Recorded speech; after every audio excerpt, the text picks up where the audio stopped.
So Undertale is this weird-ass 8-bit game that my sisters never stopped begging me to play, and that I actually ended up having a truly meaningful experience with. As every decision I made, no matter how small, always got me fascinating reactions from the characters and world, so much so that it partially inspired my own indie game, FriendBot Smile Protocol on Dreams. And while I've only ever played the Neutral and Pacifist endings, that was enough to make me dig this game. And in this video, I want to dive into my own personal experience with this game, going over how I built it in my younger mind as the everything game, until I ended up actually getting my hands on the real game and discovered that was not at all the case. I want to uncover what made this short, 8-bit experience unforgettable to me, and why sometimes the real thing hits harder than a myth ever could. This is the media guy back from days of playing Silksong. Strap in.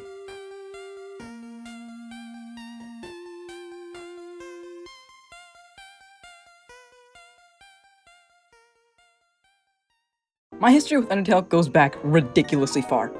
The absolute earliest memory I have was of watching my two sisters obsess over this Christmas get-together thing packed with dozens of alternate versions of Sans, the funny bone guy, you know. And when I think back to this time, when I was young and couldn't spell to save my life, Undertale seemed like this massive game with sprawling lore that went on forever. When I think back to when my sisters explained the honestly extremely depressing backstory, it had such a lasting impact on me that I continued imagining it as an everything game of sorts.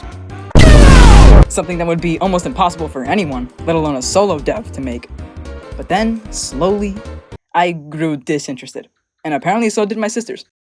When I noticed all they were talking about was this little ARG you probably never heard of called Welcome Home, I felt really worried, like scared and shit. Scared that Undertale wasn't the everything game that could hold you forever. Scared that if they forgot about this game, I would miss out on some of the most engaging and intricate stories I've ever heard.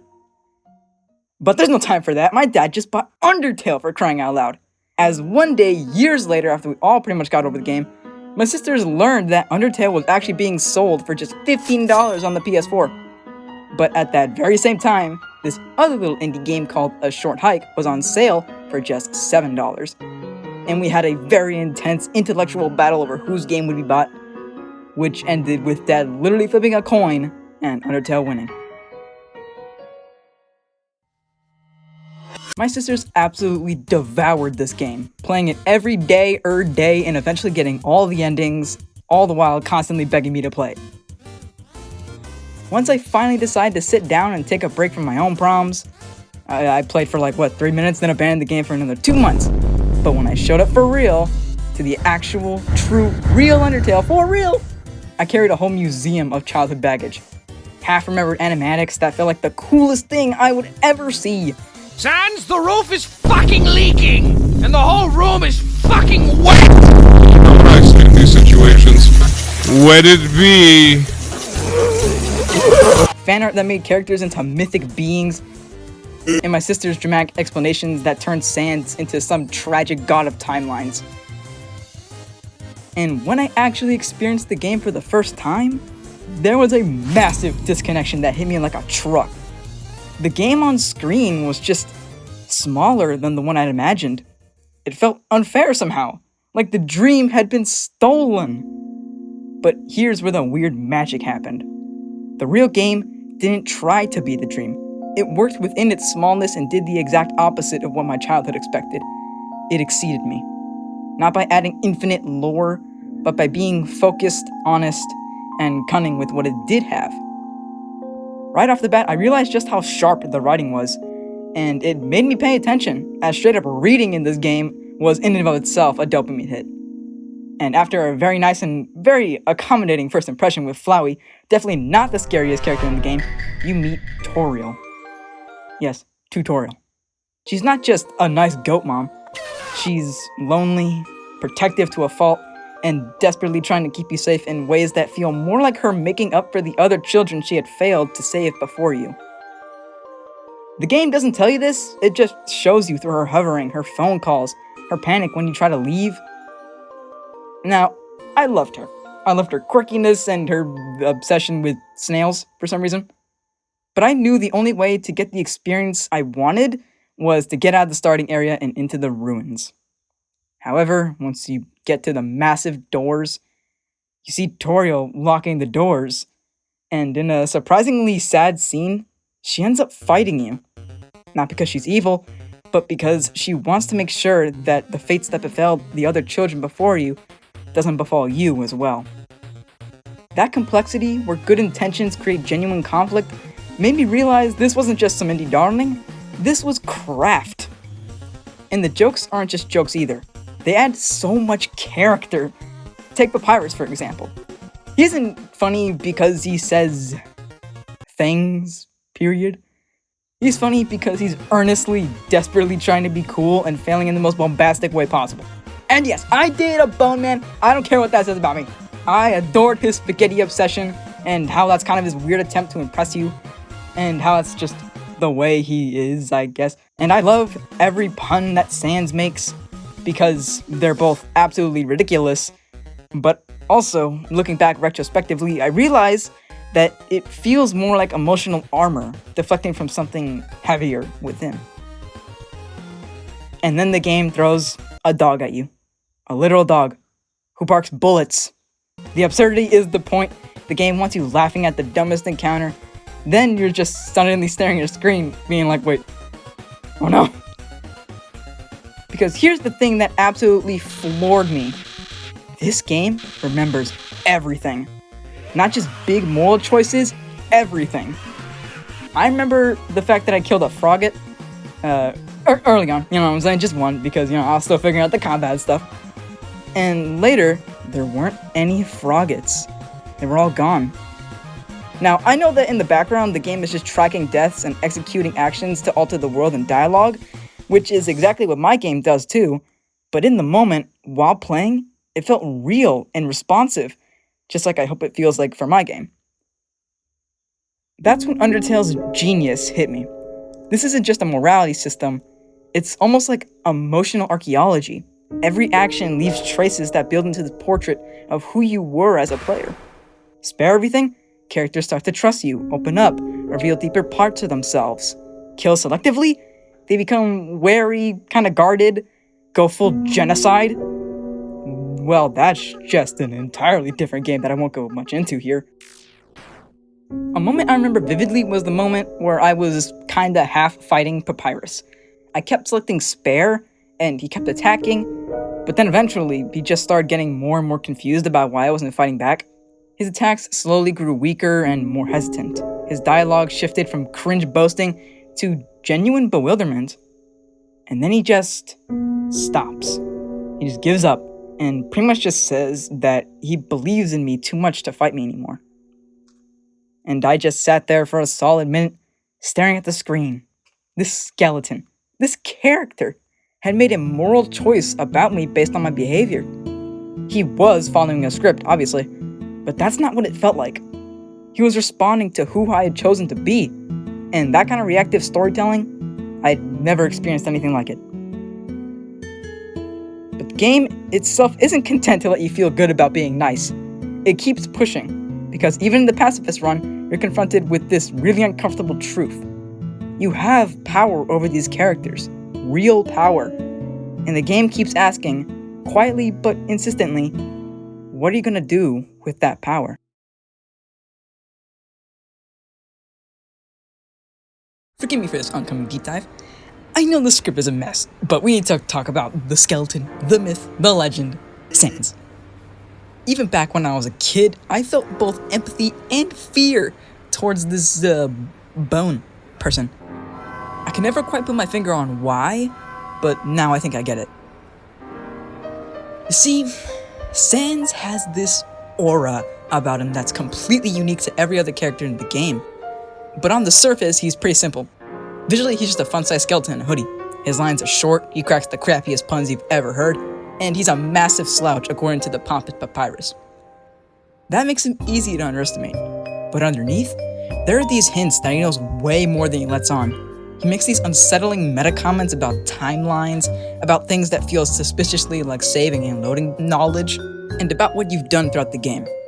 That gives him this uncanny, fourth wall aware presence where he's not just another NPC, he's suspiciously aware of you as a player. What makes Sans stick isn't just the mystery, it's the controlled instability. You're never sure which version of him you'll get. He'll crack a goofy pun about ketchup, then in the next breath, he'll deliver this chilling line about how you would have died without him. That flip from comic relief to moral anger makes every moment with him feel weighted with possibility. And mechanically, holy shit, this game backs up his aura perfectly. In my pacifist run, he's this laid-back judge who ultimately believes in you. But even though I beat the game and apparently got the true ending, I just had to see the genocide ending. And oh my god, this route is desolate, cold, drab. And Sans in this route is like watching a completely different character. The lazy skeleton becomes detached, and while seemingly calm at all times, constantly breaks the fourth wall and even calls you a monster at one point. At the end of this depressing-ass story path, we get to the judgment scene. And with some of the most gutting and cold dialogue he's ever spoken, he ends up fighting you. His battle is absolutely relentless, technically demanding, and punishes every mistake with scary accuracy. That duality between the pun-making goofball and the comic horror aware of your fucking resets and shit, that's what made my brain latch onto him so fucking hard. He represented this perfect balance of Undertale's core tension. Silly and serious, funny and terrifying, simple and impossibly deep. Sans was basically the walking embodiment of the game's entire philosophy. He's the punchline and the gut punch, often in the same interaction. One second he'll be cracking jokes, the next he'll pull you aside to make sure that you know that he made a promise to someone, to save you, only for you to kill his brother if you so choose.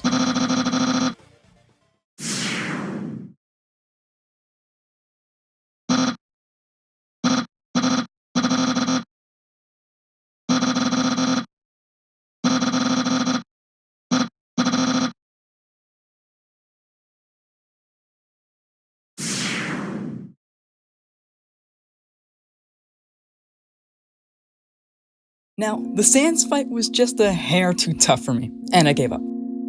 But even though the game I left behind was great, with super funny interactions and compelling characters, it wasn't the game I wanted to leave behind. But here's the brutal truth about childhood memories. Sometimes they're just wrong. And that's not because we're stupid, but because we built them from incomplete information and endless imagination. The Undertale that lived in my head for years was insanely impressive, but also hollow, a collection of other people's interpretations stick together in my own wishful thinking. Playing the real game meant watching that version die piece by piece, and it kinda hurt, I'm not gonna lie. There's genuine grief in realizing that something you loved so much never actually existed. But here's what I learned. That grief is just the price of growing up. And growing up isn't just about getting older, it's about letting reality replace fantasy, even when reality is smaller, messier, and more complicated than what you'd imagined. The real Undertale taught me things that the mythical Undertale never could. It showed me how powerful constraint can be in storytelling, how a small cast of fully realized characters beats a large cast of archetypes, and how player agency can create genuine moral weight when it's implemented thoughtfully rather than just tacked on as a gimmick. Toby Fox then tried to make the everything game my brain fantasized about. He made something focused, personal, and uncompromising. Every limitation became a feature, and the simple graphics forced creative visual storytelling. The short runtime meant every moment had to count. And maybe most importantly, he made something that was entirely his own weird vision, not a collection of fan expectations and mythologies. And yet, 10 years later, people are still talking about Undertale. Still making fan art, still theorizing about WD Gaster, whatever the fuck that thing is. Still getting emotional about goat moms and skeleton brothers. That staying power isn't an accident. It's the result of a game that refuses to be tidy, that treats players like they're capable of complex moral reasoning, and that builds genuine relationships between player and character through mechanics, not just cutscenes. Undertale succeeds because it doesn't try to be everything to everyone. It's aggressively itself. Weird, funny, sometimes heartbreaking, uncomfortable, and absolutely unashamed of any of it. It showed me that the best art comes from specificity, from someone who has the courage to say, This is exactly the thing I want to make. And yeah, it crushed my expectations for a minute, but ultimately exceeded it in ways that actually mattered. The kid who thought Undertale was infinite is still inside me, but now that kid sits next to the person who actually played it, took notes, and started making their own little weird games. And honestly, that's probably the best ending. And that, my lads, has been my thoughts on Undertale. Thanks for watching, but before I go, I want to seriously thank y'all for the absolutely incredible response to my last video. Your comments, your support, the fact that so many of you connected with what I was trying to say, it means everything to a wee little creator like me. And yeah, that's pretty much all. But anyways, thanks for watching, and this has been the Media Guy. Take care.